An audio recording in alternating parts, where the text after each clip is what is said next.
right, everybody. I am. It's funny because I'm always caught in between. Do I want to give an intro or do I not want to give an intro? I can say this. Well, I could say I like to do this. Like this is what. Remember when we used to do these videos at the gym? I go, "Hi, I'm Matt Cohen. This is my friend Martin Snow." Yeah. And people are like, "Damn, that Matt Cohen's one fucking ugly guy." Listen, people don't understand you Yes. or me, and definitely not. Oh no, they understand you. No, but not when we're together. Okay, I'm the guy that comes with subtitles. I have my own app for subtitles when I talk. I think this might be the one podcast that I got a subtitle the whole We're gonna time. have to subtitle this one. I'm sitting here with a longtime friend, boxing extraordinaire, life changer, mind setter, Martin Snow. This guy is. I met you. We're trying to figure it out. Like 15-ish, maybe 20 years ago. The first memory I have of you, besides changing my life by introducing me to boxing and all that it embodies, was you were trying to find a gym. We had a little ring in the back of a gym. You go, hey kid, can you fight? Can you box? And I go, yeah, I can fight. I can box. You know, because no guy, no woman on earth is gonna be like, oh, I don't know how to fight. I'm a weakling. So I get in the ring with you, and then you throw a jab out, and I tell the story the same way. It looked like as if in slow motion it was coming out, but I couldn't not get it right in the chin. It took me right in the chin. Yeah. It snapped my head back like this. Yeah. And from that day on, we've been as thick as thieves. I think we've done a lot of cool stuff together. Sitting right there on the floor is an 8 terabyte hard drive with a boxing meets mental health documentary that you and I filmed in November. And we just got I'm sorry I fucked up the modeling career. Matt was as good looking as he is. He was twice as handsome as before we started sparring. So I feel I owe it to you, Matt, to make up for that. You know, you were like the next big thing in modeling, and then we sparred, and like, what the fuck happened? I mean, you punched me so hard, my hair turned gray. I'm going to blame this one on you right here. Yes. Well, that's why they got to come alive gray. No, I'll tell you something. This is what I do, because L.A. is a town of pretty boys. Yes. But they come and they go, and you're still here. So a few of the guys that, I have inducted into the Trinity Hall of Fame, I punch them in the face. And if they come back, you're one of us. So you're not, look, one of the most handsome guys in the world, but you have grit and toughness that not many people have. Well, I think it's like how many people don't give themselves the chance to figure out if they have grit and toughness because they're either too scared to walk into a boxing gym or too scared to analyze their self from any sort of kind of martial arts or self-defense standpoint. Most people are acting from fear before they even give themselves a chance to succeed. You said, get in and box. And before we could have 2 sentences, you punched me in the face, and I thought, wow, I can't let that happen every day. No. I got to figure out something. I got to learn something. I got to grow somehow so that when I'm standing up in life, and boxing is the greatest metaphor for life of any sports you could play, and acting and whatever you do. But I realize if you don't learn how to stand on your own 2 feet across from an opponent, you're not going to survive anything in life. It's just everything's going to eat you up and it's going to beat you down.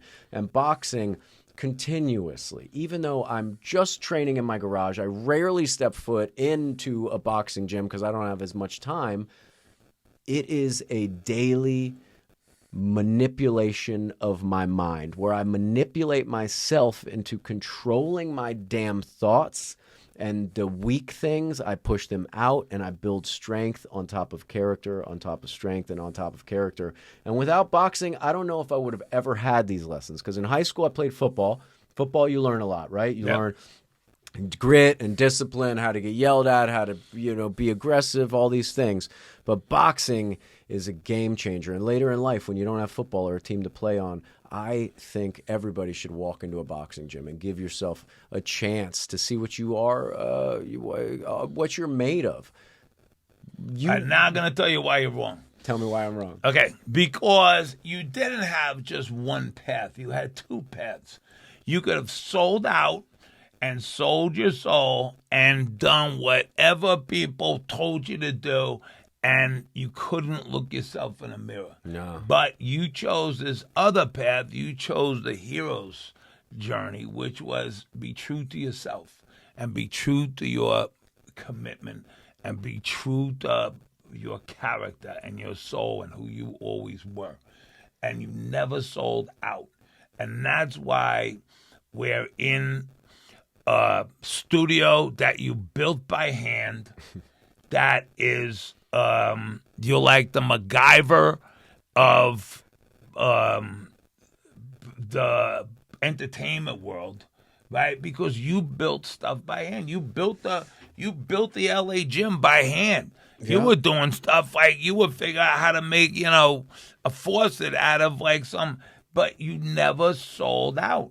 I just never knew, I never knew what I was doing, but I could always just keep doing. And the fact that you say I never sold out might be because somebody stood up and punched me in the mouth once, right on the brink of me potentially either choosing to not get hit in the face and not challenge yourself, or skip that part of your life at all and just give in to whatever the people of this entertainment business want from me, therefore probably shaping me into something I'm not. So again, for me, two paths. I'm so lucky that maybe you jabbed me down the right path a little bit.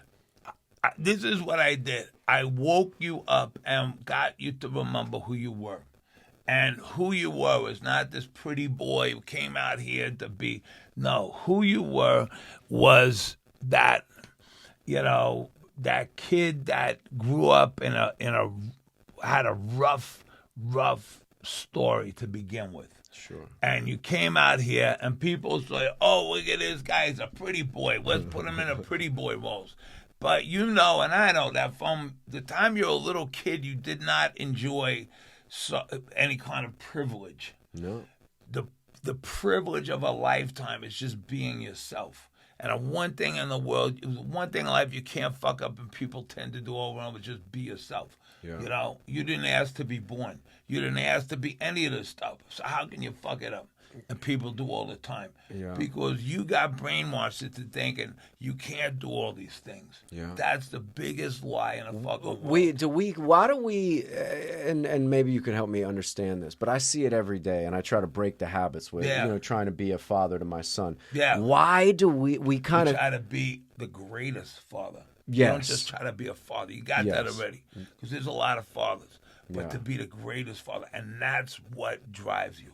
But I feel like parents, because it's been done the way child raising or school or sport has been done so long and unchanged, that parents actually put their kids, almost compartmentalize their kids and like hurt them by not making them reach out of the thing, right? Like I see so many parents out there and they put their kid on a soccer field and they're just yelling from the sideline, just, yelling at them, do better, kick harder, run faster, this and that. There's like never a moment where a parent goes, oh man, we need to rethink this coaching or this parenting. Right. But let's be honest though, you had, the greatest upbringing in the world. You had a storybook childhood, correct? No. Oh, really? Wow. Well, tell me about that. Well, it's, I was talking about it yesterday to somebody, and I said, my dad raised me blue-collar mechanic, still working, and is 67 years old, still painting cars and working on cars. Yeah.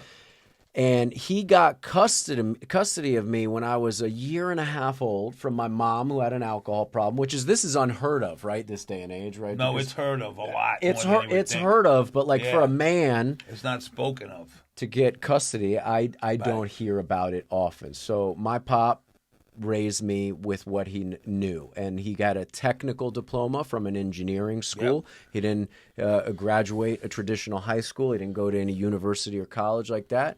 He was making, and this is probably too much to share, but it's worth sharing. I remember when I was like 3 or 4 years old, my dad was making $300 a week, and he was managing an auto body shop, and we shared a 1-bedroom apartment, and it was my dad, me, and my grandfather. Yeah. My grandfather slept on the couch. Me and my dad slept in the bed. The kitchen was in the living room. The living room was basically part of the bedroom. Yep. You know, like not much different than in a small New York studio. Right. But this was in Florida. We had nothing. And that's how I was raised. No, you did have something. Resourcefulness. You didn't have resources. You had resourcefulness. And what you did was you figured out a way to say, fuck this. I'm not going to live that life. Yeah. And when it came to, bringing up your son, you said, fuck that. I'm going to give him what I didn't have. Yeah. Because your religion is called defiance, and fuck that shit.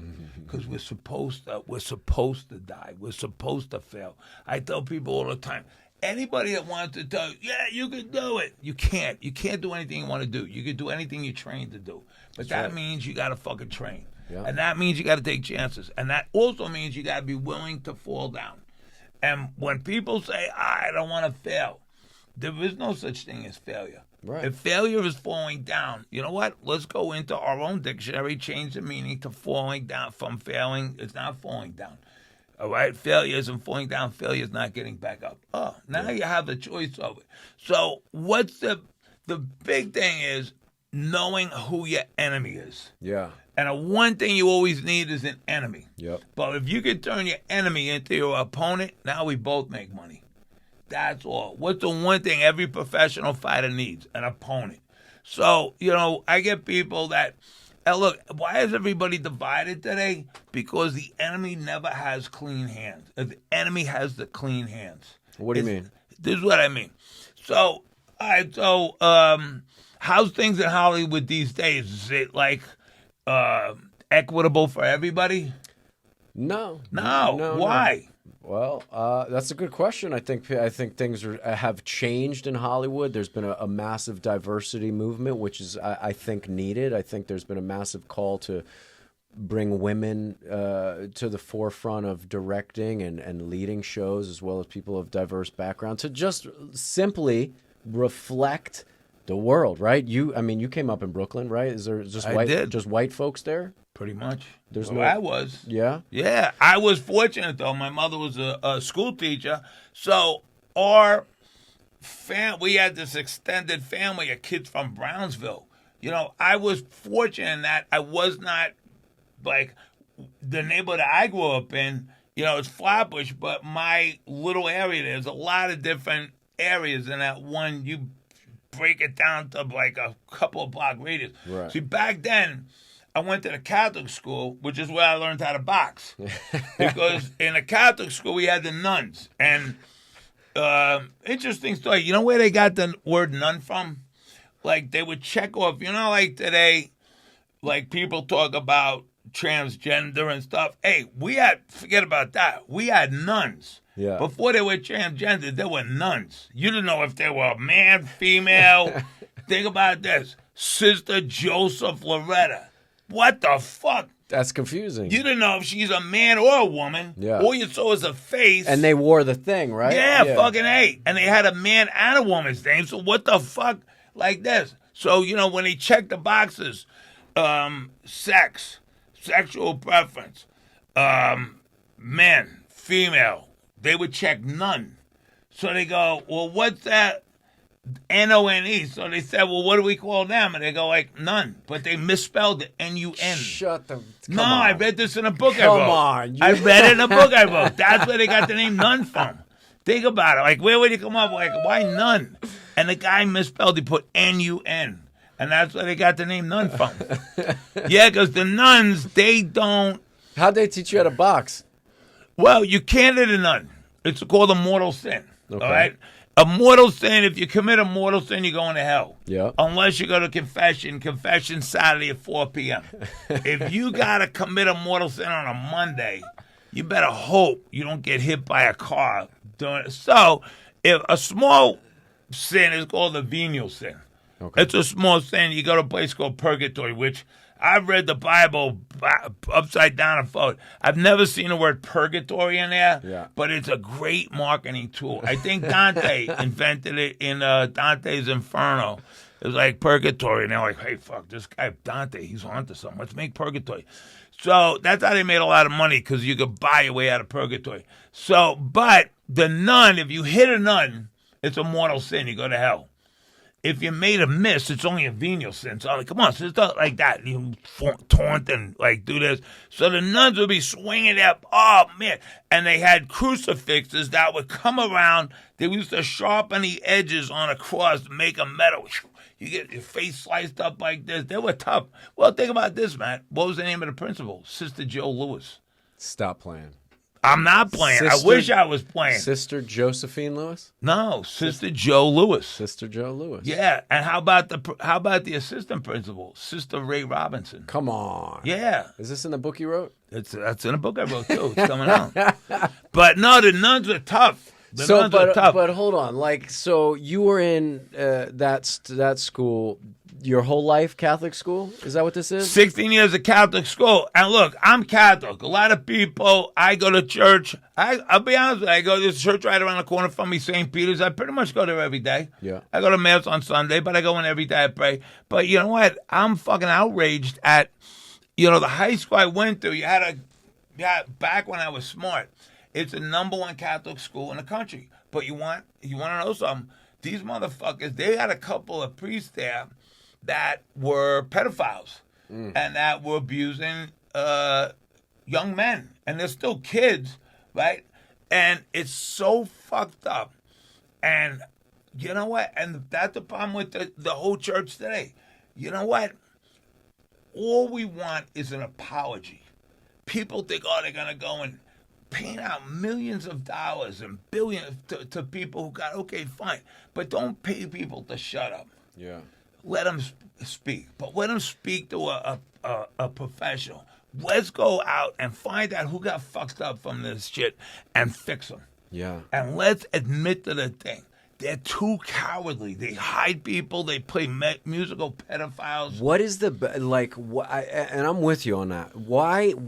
Do you think this benefit is of the church hiding or protecting a pedophile or a sexual predator? Well, I don't know the benefit, but I know, the benefit is they're hoping to avoid penalties and shame. The church has become a business, right? But that part of the decision makes, like you said, the church look cowardly and shameful. Because what is it based on? Fear. Now, what are the 4 physiological responses to fear? Fight, flight, freeze, faint. You walk into the woods and you see a bear. Shit, don't move. Fuck, he saw me. Freeze, dim in the headlights. Yeah. Then you're going to run. Yeah. Right? Not going to outrun him. Now what? Turn around, fight him. Probably not going to win that fight. What do? You play dead. Those 4 things. Every time. Look, I train people that are fucking nuts, right? Yeah. And they think they're crazy. They're not crazy. The world's crazy. Yeah. The world is fucking, life is nuts. Like right now, this country is like, when you see, I feel bad for kids today because everything gets pulled back. The layers get pulled back. Yeah. When I was a kid, if you were against the Vietnam War, you were a commie. Right. You know what? We shouldn't have been there. Yeah. It's fucked up, but God forbid you ever said, I'm against the war. You were a hippie. Now you're a Republican, Right. If you were chopping acid in the 60s and against the war, you were a hippie. Now you're a conservative. Right. People are microdosing LSD and against the war. Everything is upside down. Everything's upside down. Life is crazy. Here's your life. You're ready. You're born. You go to school, get a career, have a family, then you die. Tell me what part of that story makes sense. None of it is fucking nuts. It's a wild ride. You couldn't write that movie and you go, this doesn't even make any sense. So if life is crazy, why the fuck should we be sane? Get on a train and go to crazy town. Yeah. And you know what the problem now is? What's the enemy at the gates? Artificial intelligence. Yeah. Artificial intelligence. But it's inevitable. There's no slowing it down. It's here. How do we coincide with it? Well, my antidote for that is, just do the opposite, right? Like, what's the opposite of artificial? I don't know. What is it? What's the opposite organic? of No, the opposite of artificial is not artificial. Real. Yeah, It's like teaching a fucking brick wall. I think we're on the right track, though. What's the opposite of intelligence? Stupidity. Yeah, I'm real stupid. I was about to say I am real fucking stupid. These fucking machines got a certain bandwidth where it's like, remember in Star Trek, Captain Kirk would say, "What is the prime directive?" And a fucking computer that took over the ship, all of a sudden the thing, smoke's coming out, and Spock couldn't fix the ship, but Kirk could. Why? He's innovative. He can create. What separates us? We're not perfect. Yeah. We fail. But you know what? We also have faith. Yeah. And that's the antidote to fear. Faith. And what do you need to have faith? You need courage. Yeah. And what do you need to have courage? You need faith. Yeah. And if you put those two things together, what do you get? Bravery. And if you want to live in a land of the free, you got to make this the home of the brave. And it doesn't mean freedom to have what you want. It's freedom not to need that. Yeah. That's it. And I'm training a girl, and she's like, well, what are you going to school for? Well, we want to overthrow the white supremacy. Blah, blah, blah, blah, blah. Hold on a second. You're going to tear down this system that says if you're white, you're privileged, and we're going to replace you with other people. Yeah. Right? Fuck that shit. If you fall for that line of fucking bullshit, the enemy is at the gates, and it's artificial intelligence. And someone, if you want to see who the enemy is, they always got clean hands because they never do the dirty work. Let everybody wipe each other out, and we'll just pick up the pieces. That's the enemy, death. How do we take artificial intelligence and battle it with real intelligence? Like what's your take on that? We don't have to battle it. What are we going to do? We box it. Fighting is something. Here's something what can we do that, all right, computers, they have no fear. Right. They have no fear. We have fear, right? But if we got fear, it means we always have the antidote, faith. Machines don't have faith. Why? Because that's all there is. Yeah. That's all there is. But we have this belief that there's something beyond us, what we can taste and see and feel and touch and all that stuff. Sure. That's faith. And it takes two things to have faith. Somebody to have it and somebody to have faith in. Yeah. Right? So what is it that motivates our behavior? Fear. Yeah. All right? And what's the antidote? Faith. Yeah. So if I got fear, we're all walking across this lake of thin ice. I hope I don't fall through. But it's a matter of time, so we're going to fall through. Yeah. Right? But if I got faith, I can walk on water. So I don't give a fuck about it. Walk on water. It makes no sense at all. But all the world we experience comes with five senses. What if how many layers do those senses have? You want to know something? All right, here's one for you. A newborn baby emits a smell from the top of its head. Yeah. It makes men passive and women aggressive. Yeah. Now, when you have macular, did you realize that? I did because somebody told me, but right. I was, literally when you have a baby and you smell the top of their head, you're like, what is happening here? Right. There's something going on. But women become aggressive. Yeah. There's things that we don't understand because we see everything through this brain, but we have physical intelligence that we can't even comprehend. You didn't have to remember to breathe last night. Right. Beyond that, every night you close your eyes and you go into this other world someplace where anything is possible. Yeah. Right? And that's what, let me ask you this, when you're acting, best acting experience you ever had, what do you remember about it? No, nothing. You don't. Why? You were in the zone. Yeah. You were consciously there, but unconsciously everywhere. Yeah. How'd you get into the zone? Your eyeballs were focused, your belly is tight, and now I'm in the zone. You're breathing. That's it. Yeah. It's how you breathe under pressure. Yeah. It's how you see under pressure. So I say to people, are you confident? Yeah, well, nobody gives a fuck. No one's ever paid you 10 cents to be confident. You get paid to be competent. Right. How do you perform underwater, under pressure? So think of pressure as water. Yeah. What do you do underwater? You hold your breath. What do we do? Put on a scuba gear. Yeah. When you step into the ring, you become someone else. How do you do that? You kill your ego. Everything in the world is the opposite. It's ours through the looking glass, right? is ours through the looking glass. Everything, we're not wired for success. We're wired for failure. You're swimming, you get pulled out by the riptide, right? What's your instinct say? Swim back against the tide. Yep, swim in as fast as you can. What's going to happen? You're going to drown. Yeah, right? Get tired and pulled out continuously. But it's fucked up when you think about it. We're wired for failure. You're driving a car, the car spins out. What do? You look at the wall. I don't want to crash into the wall, so you look at the wall, you crash, you turn the car right into it. How do you fight against that, though? Do the opposite of your instinct. But with everybody that's never even stepped in a boxing ring, boxing gym. You don't have to. Somebody, all right, so here's my religion, Catholic, right? Somebody slaps you on the cheek. What do? On the other cheek. Does that mean you're a punching bag? No. It means it's an insult to you, not to me. When I do this, do the opposite. If you want to disarm people, do the opposite of your instinct, because your instinct will get you killed. You can take that analogy and use it for anything, right? So you have people that you consider, people try to hold you down, hold you back, do that kind of thing. Yeah, sure. And how much do you pay them? I pay them too much. How about that? No. But here's what I'm saying. Those people are your sparring partners. You need them. I get people in the ring and say, I'm not your friend. Right. I'm your enemy. I'm trying to tell you, put you down, do all this stuff. The enemy, the real enemy, is the one that pats you on the back and says, oh, you can't do this because, white guys held you back for so long. Bullshit.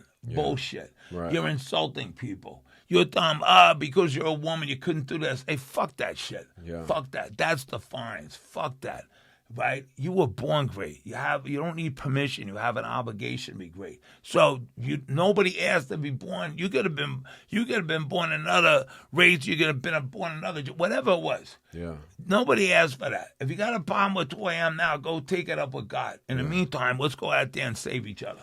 In the meantime, let's go out and get on your hero's journey. Yeah. If you were given more, it means more is expected of you. Yeah. But this idea that people, and it's always the cowards who point out who your enemy is. It's always the cowards. What is it about them? Why? Because they got nothing else to say. They don't have courage, and they don't have faith. They're faithless.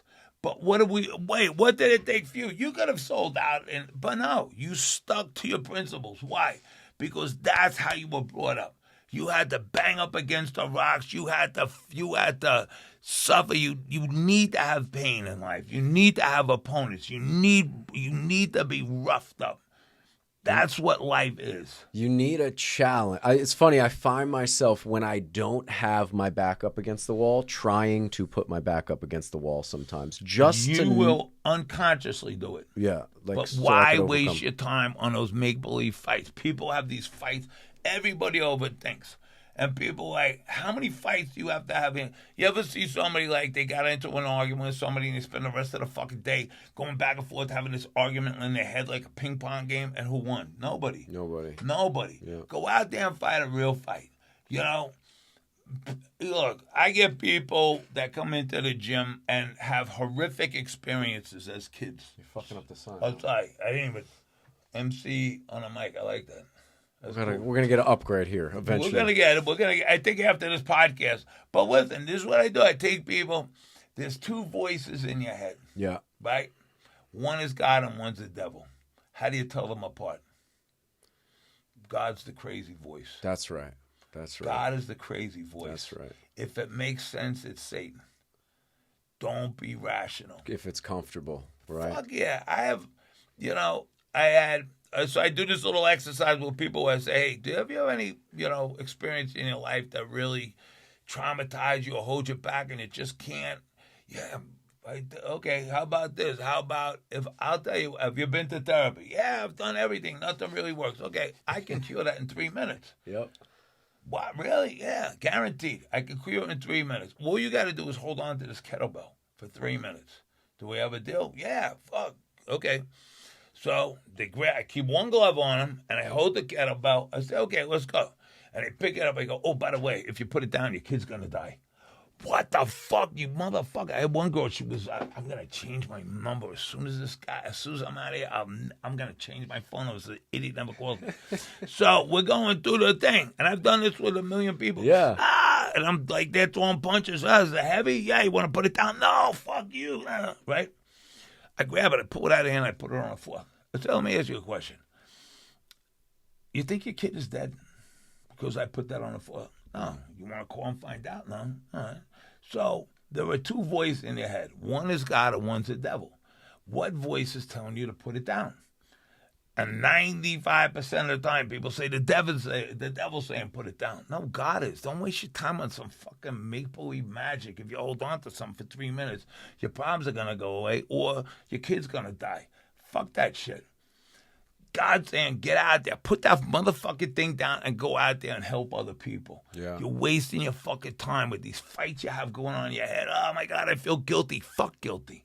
Put it the fuck down and go out there and change the world. Yeah. That's being a rebel, and that's defiance. Our religion is defiance. Why would anybody in their right mind go into a boxing gym, right? What's the two biggest fears you have? Number one, death. Number two, public speaking. Bam. You killed two birds with one stone right there. You got to be a fucking... Hey, Matt Cohen, the most handsome guy in Hollywood, goes into a boxing ring, and a guy that looks like a talking gorilla is punching him in the face. What the fuck is wrong with you, Matthew? You're a fucking nut. Would you want to be sane? No. Fuck that. You know what's so funny about this is that there were years, my son's 8. You and I were together all the time. By the way, I'm teaching him how to talk English from Brooklyn, too. This way he'll get more swag. Yeah, he's going to need a couple more lessons, folks. Yeah, But we'll have him on the podcast, and I'm going to test out all his Brooklyn accent. We got. There's been years where you and I are together. You were teaching me boxing, teaching me mental health and strength. Not mental health. Not mental health. Be fucking crazy. Get great at being nuts. Yes. Mental health is bullshit. Yeah. It's not about, is your brain healthy? Is your brain healthy? Yeah. Not of your mind. You're not your mind. Is your brain healthy? Is your body healthy? Your brain is an organ in your body that interacts with everything else. So people go, oh, I got mental. You don't have mental problems. You have legend problems. What's the story? And this is what I tell people all the time. Has there ever been another one? Has there ever been one of you ever in life? No. Will there ever be again? No. That makes you a legend. So go out and do some legendary shit. Right? You don't need permission to be great in life. You have an obligation to be great. Take your foot off the brake. Take chances. Roll the dice. Nobody gives a fuck if you're confident or you competent. Nobody gives a fuck if you're and I see I lost that train of thought, and that train's on a holiday schedule. No, but nobody gives a fuck how hard you work. No, but how willing you to take your foot off the brake. Right, but that's everybody's thing, is they can't take their foot because of the fear of how fast they'll go if they take their foot off the brake. Because of the brainwashing. We're going to die one day, so hold on. No, fucking let go. So how do you mind control yourself out of that your baloney? Body control yourself. So physical leads to the mental. Yeah. How do you make any change in your life? But you got all these people out here trying, all these gurus on Instagram, all these gurus, so-called, trying to tell you that you got to get your mental health right before your physical, and your physical follow. Your brain is an organ. And I've only known get the physical right and your brain's happy. Right. Only. My whole life. Well, you have to train for that. Yeah. You have to train for that. How do you go into a fight? You got to train for it. Whatever it is you do, life comes down to fighting. Everything you do is a fight. I agree on that wholeheartedly. Fighting solves every issue in the world. But what do? Well, we decide we're going to put on padded gloves on a padded floor, put ropes around it, and charge a mission. So why does everybody fight these days? Because the gods of war have condemned us to fight. You know what I say? Fuck the gods of war. I got one God, right? Yeah. It's the craziest religion in the world. A guy died on a cross, came back from the dead 3 days later. First person to see him was a woman who had no credibility at all. Sign me up for that religion. That's what I want. I want the craziest religion. It's crazier than Scientology. Scientology, but this one, a guy died, came back from the dead, and a woman saw him. Yeah, I saw the woman saw him? Yeah. Women had no credibility. Sure. So, yeah, that sounds like a good religion. Fuck it, sign me up for that one. And that's so far so good. So far so good. That's crazy. Get on a train and go to crazy town. Be a fucking lunatic, but be famous on your block.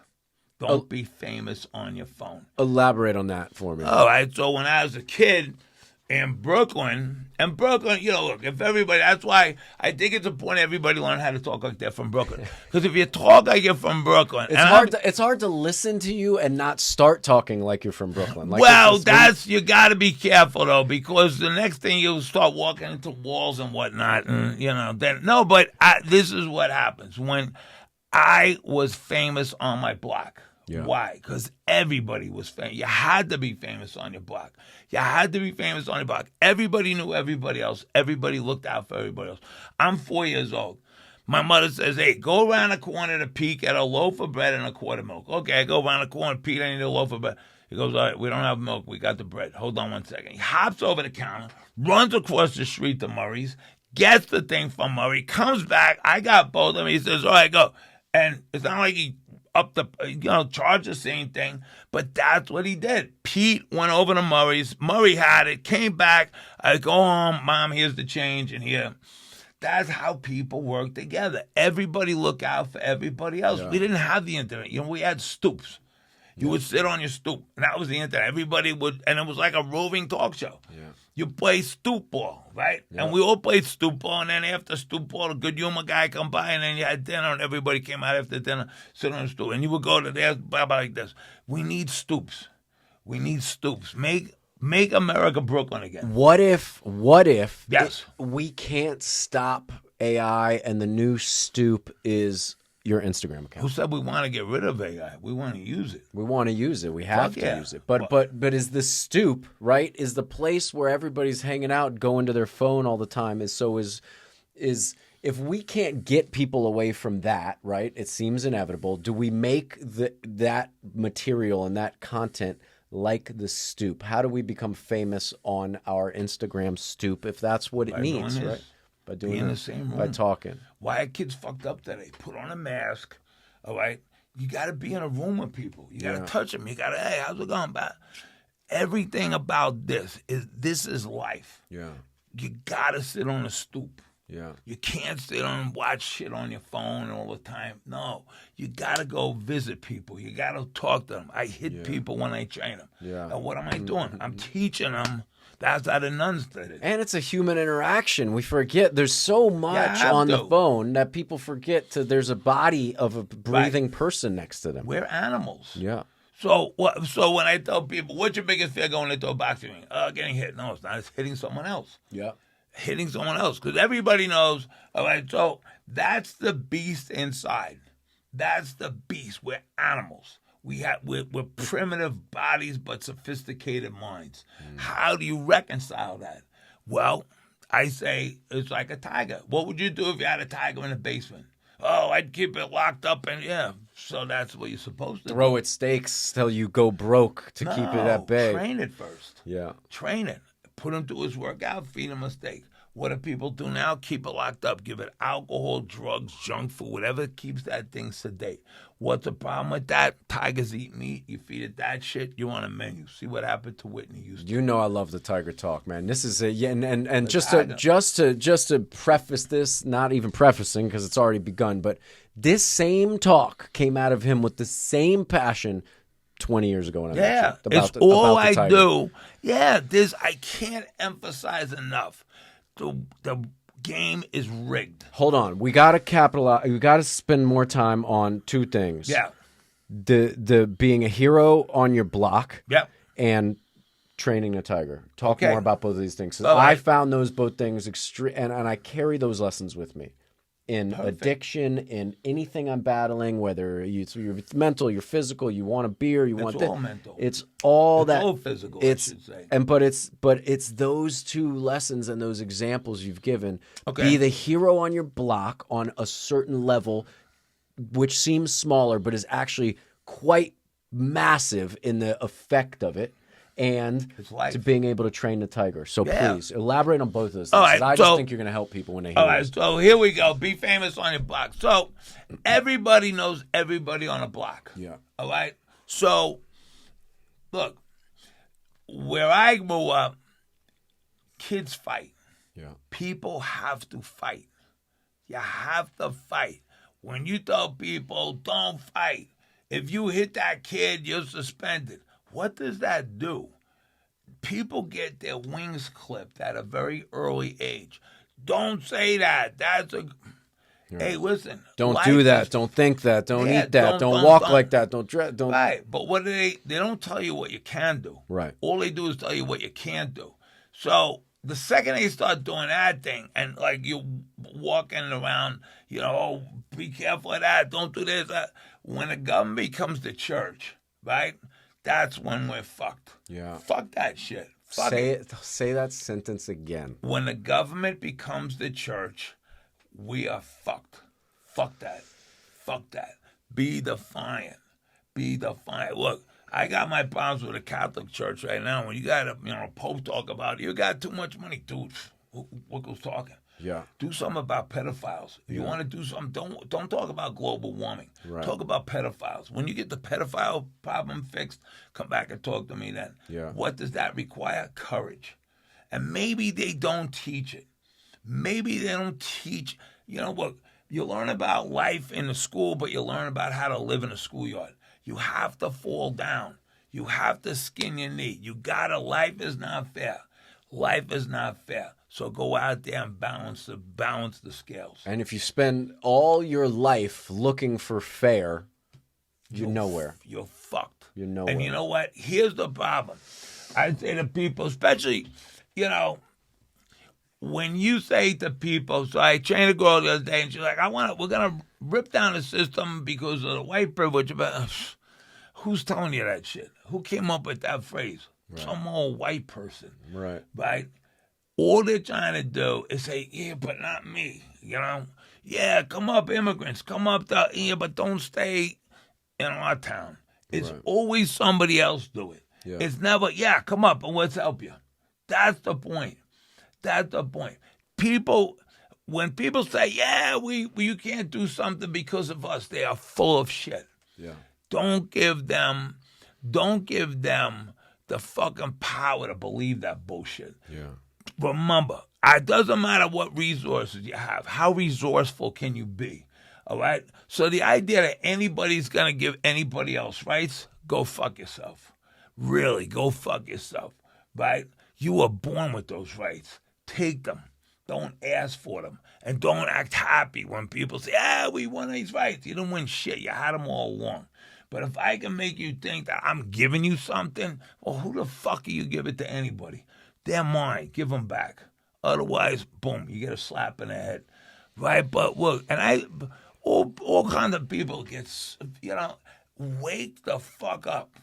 Wake up. The second somebody's telling you, you can't do something because of me, honestly. So now what? You got to wait until I give you something? Right. Bullshit. It was never yours to give. Take that fucking shit. Yeah. You were born great. Go out and be greater now. Fuck it. Roll the dice, take chances. Don't worry about failing. There's no such thing. There's falling down and then get back up again. And why? Because you make up your own rules. Change the dictionary. Failure is not falling down. Failure is not getting back up. Well, who said you could do that? Well, probably the same person who said you could make it up in the first place. So go fuck yourself. People don't want to see you succeed. We're going to do this so you can succeed. Bullshit. They want you to fail. All right? They want you to fail. So fuck up their dreams. And be the hero on your block. Be the hero on your block. That Look is out for everybody. That is such a profound sentiment, for people just for like you and I to be together in a room, like the moment of connection with two humans, and you showing up for your community, the person to your right and your left. Stop reaching for these people up here that don't give a shit about us, right? No, they don't care about us. You are my community. I am your community. Yes. I want to be the hero for you. You want to be the hero for me and all those around. Everybody. It doesn't matter who's on your block, who's ever right there on your block. It doesn't matter what religion, what race, what gender. Fuck that. What's your point? Fuck that shit. Yeah. You know what? Nobody got pronouns. That's your ego. Yeah. But your identity, that's who you always were. And who were you and who will you always be? A legend. Yeah. You don't fucking need pronouns. You're a fucking legend. Be yourself. Have the courage to be yourself. And you know what? And I train a number of transgender people. Yeah, I'm happy to call you, she, him, whatever. I'm happy to do that. Sure. But that gives me the opportunity to be kind. Right. And when you legislate kindness, well, who the fuck are you? Who the fuck are you? That's why I get fed up with the church. Do this and you'll be a... Hey, you know what? I'll tell you what I didn't do. Fucking molest little kids. If you think about sex, it's a mortal sin. Yeah, but what the fuck? You got a confession, say, and these guys are doing stuff 10 times worse. Why? They're fucking ballless. They're gutless. Fuck that. Let's get some guys with guts. Yeah. Let's find our courage. Let's find our faith. Let's go out there and upset the apple cart. Let's not be good citizens. Let's be fucking rebels once more. Yeah. Let's be rebels again. We're supposed to die, right? Fuck off. Let's come back from the dead. That's being a rebel. A crucifix sticking up out of the ground is a middle finger to the world. Maybe we died, but we came back from the dead. And we don't got to prove anything. Fuck that. Fuck that. Fuck that. How many times do we... Boy, if you had to bleep this shit out, that's a lot of bleeps. We don't bleep nothing. I get That's what I'm talking about. Listen, YouTube lets you pick explicit content or not explicit content. Yeah. I hit explicit on all of them. Put explicit, because it's implicit that it's going to be explicit. But that's what, and I can't stress this enough. The first time I could tolerate my own reflection in a mirror was when I stood in a boxing gym with gloves on my hands. Oh, man. Because that's when I realized who I could be and who I always was. And I didn't have to. We listened to fucking made-up fairy tales all the time about who you're supposed to be and who you're... Hey, fuck off. Yeah. Fuck off. You were born great. Go out and be greater. This idea, that's why I say you got a tiger.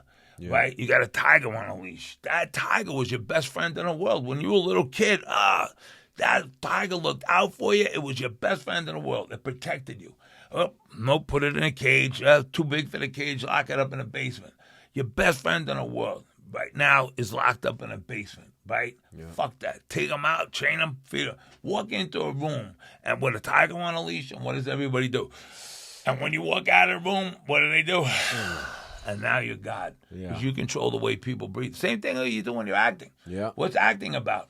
Taking somebody's breath, right? Taking their breath away. That guy's breath. Oh, the breathtaking performance. Yeah. When actors go into auditions, I'm like, who's more afraid? You or the person that's got to cast the role? They are. Because there's always more jobs for you. If they fuck up their job, they're out of luck. Yeah. Why the fuck are people in Hollywood killing themselves? Another guy. And you know our good friend Billy Miller, the second most handsome guy in the world next to you, also on the show with you. And a great fucking oh my God. A hero of his block, and I was on his block. And we were proud to be on his block. What the fuck? Billy Miller. Oh my God. I was devastated. I went to the memorial service. I mean, it's the same. I'm fucked up from that shit. It's brutal. And I got a note the other day. Hey, you remember Mike? Yeah, he was he killed himself. What the fuck? What the fuck is going on? And that has motivated us, you and I specifically, to do something, to be the hero of the block, to teach that language to people, to put them in a boxing ring, to show courage, to give them faith, to build bravery and all these things, man. And it's you got to be scared. It's wildly important. You have to do scary shit. Yeah. What's your immunity to being crazy? Do crazy shit. Right. How do you get better at fear? By doing scary shit. Got to do the hard thing, the scary thing, the crazy thing, instead of seeking comfort all the time, right? I could pull my blanket over my face. I could drink my drink and forget about it. I could smoke my thing and forget about it. I could run and hide in a corner and forget about it. I could judge people on my phone with my comments and forget about it, and nobody sees me. I don't have to deal with it.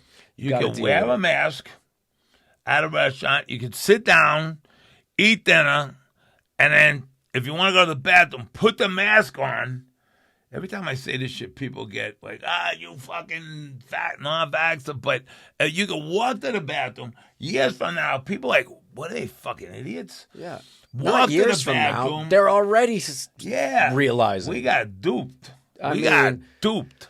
But we don't even need to get into the science of the masks. No, we can't. But we know now things. If you feel more comfortable doing that, But and that's the thing, okay? if it makes you happier, it's your choice. Absolutely, great. without a doubt. But don't become Legislate it. violent and legislate it towards me if I don't want to. Because, right, you said it earlier and several times in this podcast, you were born with rights.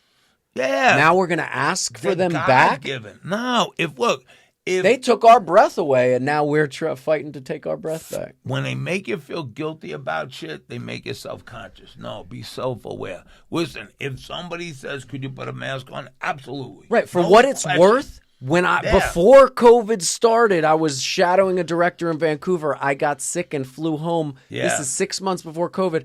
I bought a mask at the airport just because I was sick, and I was like, I'm just going to wear this. And everybody on the plane looked at me like I had Ebola. Yeah. You know, like it was a whole thing. And no offense to anybody who's battling Ebola out there.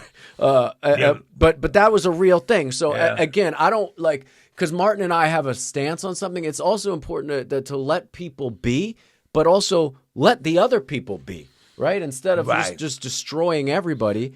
Yeah, you know, wear a mask. People with respect and be kind. Be the hero on your block. It is if you take anything away from this conversation between the two of us, and whenever you're in town, you must come here. Yeah, and we must do this because if you don't, you're not the hero of your block. And I'm putting that pressure. I am, and let me tell you something over because people need to hear your voice on here. And I hope I don't make them go deaf. Well, we're gonna put subtitles, and I'm gonna turn your. We'll put subtitles, and good news. The room is soundproof, so Macklin can't hear what I'm saying here. It's terrible language. My mother would be very upset.